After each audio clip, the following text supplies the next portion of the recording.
Ricardo Delgado, titular de Analítica, aquí con nosotros. Hola Ricardo, ¿cómo te va? ¿Cómo andamos? Bien, muy Buen día. bien. Bueno, todos con expectativas para saber o sobre poder analizar si los cambios en el gabinete van a repercutir o pueden hacernos prever qué tipo de medidas económicas se van a tomar en el gobierno.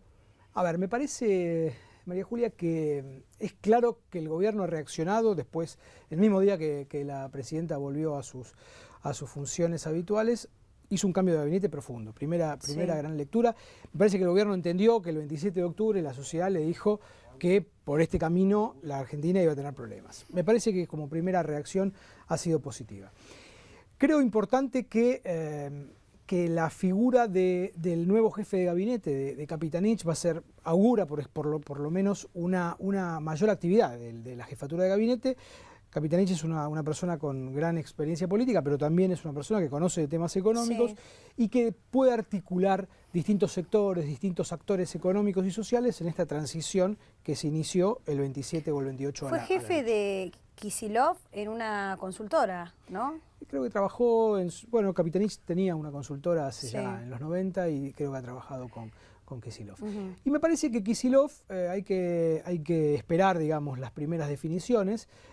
No es el mejor perfil, me parece a mí, en términos previos y sin prejuzgar, para esta transición que se inicia, porque esta transición tiene que tener, inexorablemente, por razones de necesidad antes que por elección propia, tiene que tener una mejor relación con los organismos de crédito, con el mundillo financiero internacional. Me parece que de todos modos hay que esperar a que mañana empiece, digamos, sus funciones el nuevo equipo económico, yo diría la nueva configuración política del gobierno, para ver qué tipo de señales se van a dar al exterior, que son claves para ver si la Argentina va a tener o no situaciones más o menos traumáticas en estas años. Ahí va a volver a tener un rol clave Lorenzino. Bueno, eso es lo que se plantea. Con esa agencia... Claro, pero Lorenzino ya venía realizando esto como ministro de Economía y la verdad que si le han sacado el ministerio y ya no tiene poder de firma, por más que se plantee que se le crea una unidad de reestructuración de deuda, que así se llama, va a depender finalmente de lo que decida, obviamente, digamos, la presidenta, Capitanich y Kicillof, ¿no? Entonces, me parece que ahí ha perdido algún tipo de poder de maniobra. Ahora, ¿qué esperamos que suceda con el tipo de cambio, con el desdoblamiento del cual se estuvo hablando? ¿Hubo alguna declaración previa de Fábregas al respecto? A ver, me parece que los experimentos cambiarios no resuelven el problema. Digo, podemos desdoblar, podemos tener muchos tipos de cambio, pero el problema de fondo es que las reservas caen 1.000 millones de dólares por mes y que lo que se tiene que lograr en estos 2 años que faltan hasta diciembre de 2015, cuando cambie el gobierno, es que ese drenaje finalmente termine. Me parece que este es el punto. Y para eso lo que hay que lograr es algo de confianza que permita que en vez de que los dólares salgan, empiecen a entrar, aunque sea, digamos, estabilizando las reservas en los niveles actuales. Porque hoy tenemos a un sector público que demanda reservas para pagar deuda y a un sector privado que demanda reservas para pagar importaciones, para pagar la cuenta energética y sobre todo para pagar gastos en turismo, que no son solamente gastos de turismo y viajes, sino que también incluyen comercio electrónico que hacemos los argentinos con tarjeta desde aquí, o por ejemplo los retiros en efectivo de dólares en los cajeros del exterior, que eso se ha generado, y este es uno de los problemas del cepo, que ha sido un cepo al ahorro y no un cepo al gasto. Tenemos hoy sectores que pueden ser, digamos, importantes desde el punto de vista de la micro, pero que hoy ya son problemas macroeconómicos y que están afectando las reservas. ¿Pero crees que ya es inminente que, por ejemplo, se restrinja la utilización de tarjetas en el exterior? Yo creo que algún esquema de esa naturaleza va a venir porque, insisto, si se mantiene el cepo en estas condiciones y a los argentinos les decimos no pueden ahorrar al dólar oficial y es ilegal ir al blue, los argentinos en estos 2 años han virado y están consumiendo más turismo, consumiendo más cajeros electrónicos en el exterior, comercio electrónico desde aquí, en fin, hay muchas formas que permiten fugar capitales aun cuando no haya ahorro en dólares. ¿Qué posibilidades de tomar crédito tiene la Argentina hoy? Bueno, hoy va a ser difícil, la tasa que se le cobraría a la Argentina es muy alta, del orden del 10% para empezar a hablar, pero no hay razones estructurales para que la Argentina no pueda, de una manera inteligente, volver a los mercados, por ejemplo, financiando proyectos de infraestructura, que es lo que se necesita para los próximos años. Yo creo que el gobierno, si es inteligente, puede utilizar, aun cuando las tasas de interés han subido algo en el mundo, puede utilizar esta enorme liquidez internacional en un mundo que además tampoco ofrece oportunidades de inversión interesantes. Entonces la Argentina, con su potencial, con Vaca Muerta, con la minería, con la agroindustria, me parece que puede rápidamente volver a los mercados. Ahora, con todo eso que hablaste de varios sectores que fueron los que motorizaron la economía, como la minería y no motorizando la economía, pero podría serlo el sector energético, que también están frenados o con conflicto, ¿no? Sí, bueno, porque me parece que lo que está faltando en la Argentina es un programa coordinado de política económica. Creo que lo que está faltando es coordinación en la política económica. Una de las cosas que uno lee en términos de este cambio de gabinete es que se ha cohesionado un poco más, digamos. Ya no va a haber, a priori, estos debates que en estos últimos meses se hicieron cada vez más evidentes entre las distintas áreas económicas del gobierno. Banco Central peleado con Ministerio de Economía, Ministerio de Economía peleado con AFIP. Digo, este tipo de cosas hay que cohesionarlas y esto me parece que lo está logrando. Me parece que es un paso importante. Ahora, de vuelta, hay que esperar a que las primeras señales van a ser definitorias para entender de qué manera puede funcionar la economía en estos años. Hoy los mercados reaccionaron igual mal, ¿no? Están reaccionando mal los mercados, era bastante previsible, porque, insisto, la figura de Kicillof es una figura que no es demasiado simpática al ojo del inversor promedio en la Argentina. En el equipo de Massa están priorizando los proyectos económicos vinculados a la crisis financiera que hay en la provincia de Buenos Aires, bueno, y al déficit que hay, o también algún otro proyecto a nivel nacional. No, bueno, claramente nosotros, vos sabés, María Julia, presentamos varios proyectos durante la campaña que no han sido tratados. El único que fue tomado y que por suerte se aplicó, aún con ciertas cuestiones que habría que cambiar, como por ejemplo la actualización automática, ha sido el tema de la suba del mínimo no imponible en el caso del impuesto a las ganancias sobre los salarios, y eso nos parece bien, habría que hacerlo por ley. Pero también hemos presentado, por ejemplo, en ese mismo proyecto, la imposición de la renta financiera, básicamente, que no se ha tomado, y fundamentalmente, te diría hoy, para darle una señal muy contundente a las pymes que reinvierten utilidades, la desgravación a cero, llevar a cero el pago del impuesto a las ganancias para aquellas empresas pymes que tengan la decisión de invertir. Porque hoy lo que uno ve cuando uno recorre, y hemos recorrido mucho la provincia, las distintas actividades productivas están con situaciones de rentabilidad muy complejas, y si una pyme no tiene rentabilidad no va a invertir, y si no invierte no va a generar valor ni básicamente va a generar nuevo empleo, y ese es el punto de fondo. ¿Por qué la inflación está comiendo capacidad de crecimiento? Básicamente por eso. ¿Y por dónde se empieza el rompecabezas? Bueno, bajando la inflación. Me parece que lo que hace falta en la Argentina en estos 2 años es un programa que sea consistente y que ataque el problema de la inflación de manera integral. No creemos en las recetas únicas, en las recetas mágicas, no creemos que solamente eliminando la emisión monetaria del Banco Central se resuelve la inflación. Hay que dar señales claras a la inversión, hay que dar previsibilidad fiscal, previsibilidad monetaria, hay que dar previsibilidad a todos aquellos que toman decisiones de gasto y de inversión en la Argentina todos los días, y eso se logra con un programa que sea ordenado, que los que toman decisiones puedan ver qué es lo que está haciendo el gobierno en relación a esto. Si creemos que la inflación, o que el ataque a la inflación se da solamente congelando 500 productos de los alimentos, la verdad que me parece que es insuficiente. ¿Crees que perdió poder Moreno con estos cambios? Bueno, Moreno no ha sido todavía,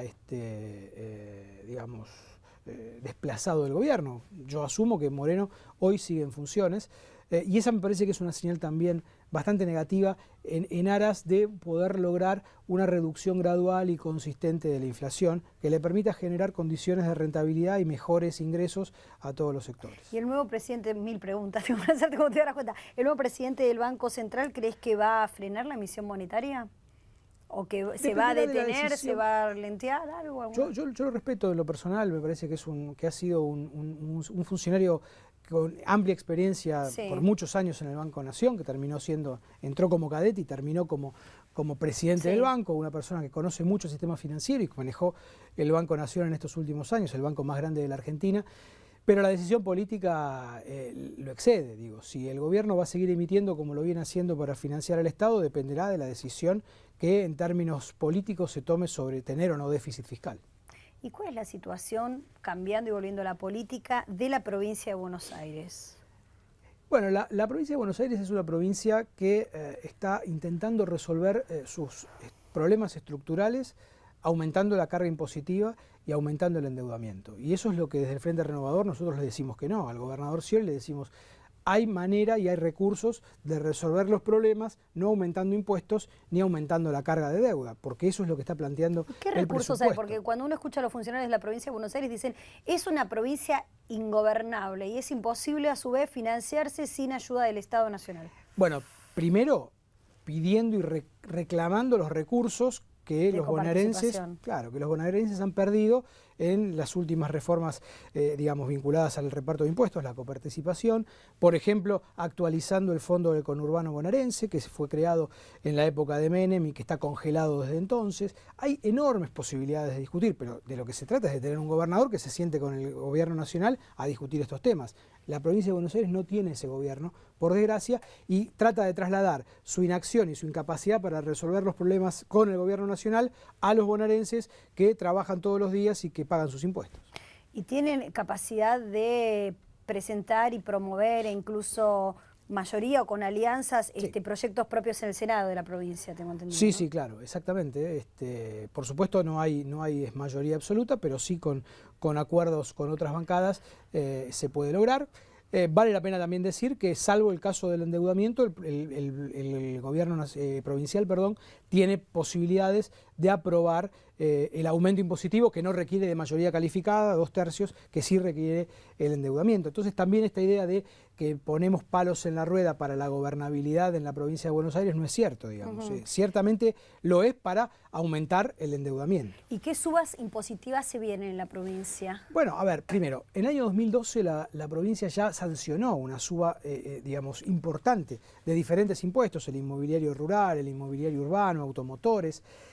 Para que tengas en claro, hoy la recaudación de la provincia está aumentando 50% anual.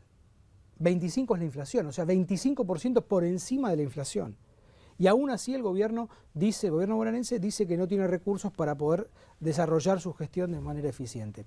Me parece que hay un problema de gestión, me parece que hay un problema de no priorización de los temas que más les importan a los bonaerenses, y ahora se le está queriendo aumentar el impuesto inmobiliario para dar esos mayores fondos, 900 millones se calcula, a resolver problemas de la seguridad. Me parece que de lo que se trata es de empezar a discutir cómo estamos gastando. ¿Cómo se gestiona? Cómo se gestiona, y eso es básicamente lo que se viene en la Argentina. Digo, me parece que la presión tributaria bonaerense y nacional ha llegado a un límite y hay que empezar a discutir qué hacer, cómo hacer más eficiente lo que se está gastando. Acabas de publicar un libro tuyo, sí. La herencia, ¿no? ¿Qué es lo que nos pasó a los argentinos en los 30 años de democracia con la economía? Exactamente. ¿Qué nos pasó? ¿Qué nos pasó a los argentinos? ¿Estamos todos locos? Nos pasó de todo, pero como yo hablábamos el otro día con un amigo, me decía, bueno, pero sobrevivimos y acá estamos. Digo, parece que hemos aprendido mucho. Creo que obviamente la democracia nos ha dado enormes libertades, derechos e inclusión, sobre todo en estos últimos años, y eso me parece que hay que celebrar. Desde el punto de vista económico tenemos claroscuros, hemos vivido en una especie de carrusel, de montaña rusa, ¿no? Que se ha ido moviendo con mucha volatilidad. Hemos sufrido dos grandes crisis, la del 89 y la del 2001-2002. Y la verdad que en los últimos años, aún con tropiezos, aún con estos problemas que estábamos planteando, la economía argentina en términos de ingreso por habitante mejoró. Se han logrado mejoras, por ejemplo, en la inclusión en todo lo que es el sector de la salud. Estamos algo mal. O sea, ¿se redujo la brecha entre los más ricos y los más pobres? Se ha estabilizado en los últimos años en los mejores niveles de los 90. Ese es el gran desafío. Creo que la Argentina, por ser un país... Argentina, digo, para ponerlo en términos concretos, está entre las 25 mayores economías del mundo, ¿sí? De las 200 casi que se llevan censadas, Argentina está en el número 25. El producto de la Argentina en estos últimos 30 años, que es lo que yo analicé, por habitante, creció más o menos como el de Brasil y creció algo menos que el de Chile. Pero en estos últimos años le hemos ganado a Brasil y a Chile. Digo, con lo cual la Argentina puede y tiene potencial para poder hacer lo que los economistas llamamos el catch-up, tratar de cerrar la brecha entre nuestro ingreso y el ingreso de las economías más desarrolladas. Creo que el gran desafío, y lo que intenta mostrar el libro, es que para esta cuarta década democrática que se inicia el 10 de diciembre, los desafíos están a la vista. Digo, es como poner en valor Vaca Muerta, el gran yacimiento de petróleo y de gas en Neuquén, cómo hacer que la minería, digamos, genere digamos, no solamente más exportaciones, sino que agregue valor en la Argentina, cómo desarrollar el salto en la agroindustria, que me parece central, y en los que la Argentina tiene todas las potencialidades para poder crecer. ¿Este gobierno le va a dejar una pesada herencia al que viene? ¿Económica? Depende de este gobierno, depende de lo que haga estos 2 años. Depende de las señales que empieza a dar mañana el nuevo ministro de Economía y el nuevo jefe de gabinete. Creo que depende de eso. No hay ninguna razón estructural para que la Argentina tenga una crisis. Ninguna, absolutamente. Ni precios internacionales bajos, ni deuda externa que no se pueda pagar. La Argentina sí tiene un problema de liquidez. Un problema de liquidez que tiene que resolver con búsquedas y con instrumentos que generen más confianza. Ricardo, muchísimas gracias. Muchas gracias a vos. Nosotros ya volvemos en Infobae TV.